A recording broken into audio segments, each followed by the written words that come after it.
11 Röntgenium. I was happy with unununium. I sound like a 4-year-old just trying to say it. Umaguma. Several large isotopes of heavy atoms gathered together in a reactor and fissing with a pict. Must be a lot of old people in this thread to understand the references.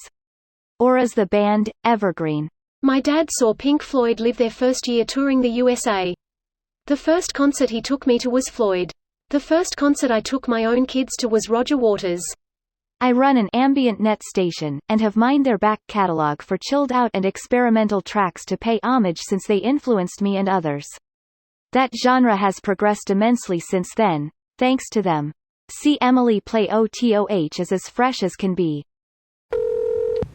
Off the subject a bit, transmuting one element into another was one of the goals of the ancient alchemists. Modern scientists can do this today, as the creation of einsteinium shows. Say for instance, can tungsten be bombarded with 5 protons to create gold? If gold can be created out of another element, how expensive does gold have to be to make it cost-effective? Just curious. Hey, I am a PhD student of chemistry. The people transmuting elements one into another are more particle physicists. I read a lot of stuff about it, and you need a particle accelerator for adding protons. The high building costs aside, the electricity cost alone would make the gold extremely expensive. See, protons repulse each other. To overcome that barrier, you need a lot of kinetic energy to bring it so close to the nucleus that the attracting interactions are outweighing the repulsive ones.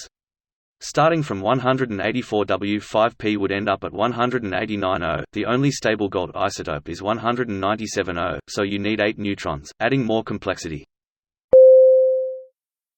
This video was automatically created by Reddit to speech.